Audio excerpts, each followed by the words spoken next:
کا وہ خدا کو اپنا محبوب سمجھ رہے ہوتے ہیں وہ محب ہوتے ہیں اور اللہ ان کا محبوب ہوتا ہے، اور ان کی نظر اپنے محبوب کے اوپر یعنی اللہ تعالیٰ کے اوپر اتنی جمی ہوتی ہے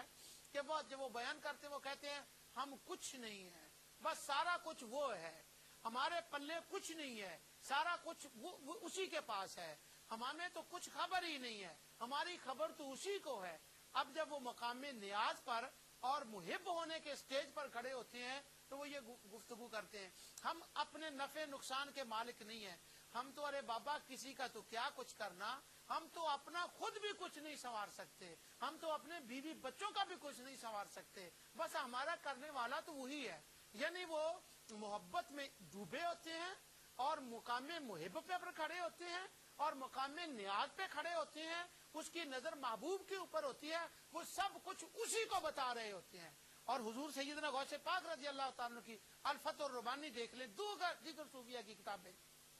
بلکہ قرآن کریم میں جب اللہ تعالیٰ نے انبیاء کا یہ نقشہ بیان کیا ہے تو وہ بھی اسی طرح کہتے ہیں لا املک لنفسی نفعا ولا ضرا، ہم کچھ نہیں کر سکتے، اپنی جان کے لیے بھی کچھ نہیں کر سکتے۔ انبیاء کا بھی یہی حال ہوتا ہے، کیوں؟ وہ مقام محبیت کے اوپر فائز ہوتے ہیں، مقام نیاز پہ کھڑے ہوتے ہیں، وہ اسی کے گنگار کہہ رہتے ہیں۔ تو آپ امام ابن العربی فرماتے ہیں، محی الدین ابن العربی رحمۃ اللہ علیہ، وہ فرماتے ہیں جب خوارج ان کی اس حالت کو دیکھتے ہیں نا، جب وہ مقام نیاز اور مقام محبیت پر ہوتے ہیں تو وہ ان کے مقام کا تعین کرنے لگ جاتے ہیں۔ وہ کہتے ہیں دیکھیں ان کے تو پلے کچھ نہیں، یہ تو کچھ نہیں کر سکتے، یہ تو خود کہتے ہیں کرنے والا سارا وہ ہے۔ تو امام ابن العربی فرماتے ہیں ظالموں،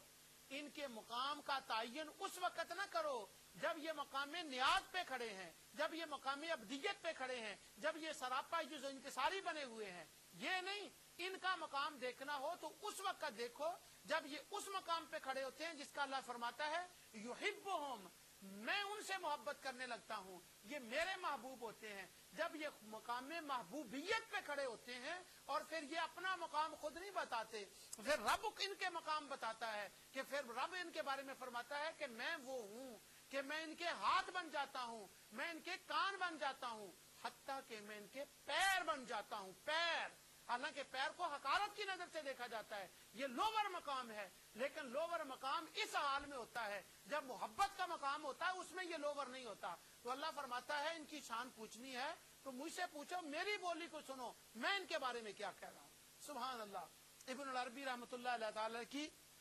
قبر پر اللہ تعالیٰ کروڑہا رحمتیں نازل فرمائیں۔ تو فرماتے ہیں اللہ تعالیٰ سلیمان علیہ السلام کے بارے میں فرماتا ہے کہ تجری بامرہ رخان حیث اصاب، جب میں ان کو مقام محبوبیت دیتا ہوں تو پھر ہواؤں کو ان کے میں تابع کر دیتا ہوں۔ تو عائشہ سسٹر عائشہ بیولی کہتی ہیں بس غلطی خوارج سے یہ ہوئی ہے کہ یہ ان کو مقام نیاز پر دیکھتے ہیں، ہم ان کو مقام ناز پر دیکھتے ہیں، یہ ان کو مقام محبیت پر دیکھتے ہیں، ہم ان کو مقام محبوبیت کے اوپر دیکھتے ہیں۔ تو مقام کا تعین حبیت کے مقام پر نہیں ہے، محبیت کے مقام پر نہیں، وہ محبوبیت کے مقام پر ہوتا ہے۔ یہ تو ان کی جزی انکساری ہوتی ہے اور ان کو کرنا چاہیے اور کرتے ہیں کیونکہ وہ خدا کے بندے ہیں۔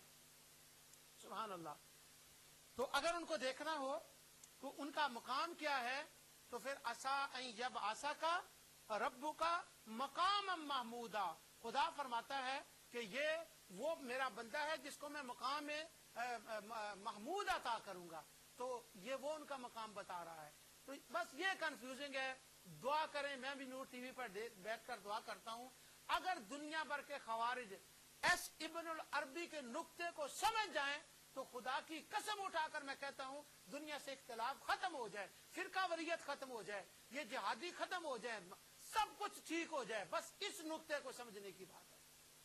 تو آگے میں یہ عرض کر رہا تھا کہ اللہ فرماتا ہے میں ان سے محبت کرتا ہوں، وہ مجھ سے محبت کرتے ہیں۔ ہاں وہ محبت کرتا ہے، محبت ہوتی ہے، اور جو لوگ کہتے ہیں کہ محبت نہیں ہوتی وہ اس نقطے کو نہیں سمجھے، ان کو محبت کا علم نہیں، انہوں نے کبھی محبت اس معاملے میں نہیں آئے، خدا رسول کی محبت میں۔ اللہ اکبر۔ نور ٹی وی کیوں مارز وجود میں آیا، کیوں بنایا گیا، یہ خانقاہیں کیوں بنائی گئی، مولانا رومی نے مثنوی کیوں لکھی، قوت القلوب کیوں لکھی، یہ لکھی گئی، رسالہ قشیریہ کیوں لکھا گیا، یہ صوفیہ کی محبت دنیا بھر میں کیوں بانٹی گئی، اس کا ایک میں آپ کو نقطہ بتاتا ہوں، وہ یہ کہ ہر ہر انسان کے اندر فطرتی طور پر محبت کا جذبہ، محبت کی طاقت، محبت کا داعیہ اندر موجود ہے، خواہ وہ مسلمان ہے خواہ وہ کافر ہے، بلکہ یہ محبت کا داعیہ تو جانوروں کے اعتبار سے ان کے اندر بھی ہوتا ہے، ہر ایک کے اندر محبت ہے، داعیہ ہے۔ اب جب انسان بڑا ہوتا ہے، اس کو شعور آتا ہے، تو یہ جو محبت کا داعیہ اس کے اندر ہے وہ ہلنے لگتا ہے۔ اب وہ چاہتا ہے کہ میں محبت کروں، کیوں؟ داعیہ ہے، وہ چیز جو پرزہ ہے نا وہ اندر ہے، جیسے بھوک کا پرزہ ہے نا انسان کے اندر، تو جب بھوک لگتی ہے تو پرزہ حرکت کرتا ہے کیونکہ پرزہ ہے اندر،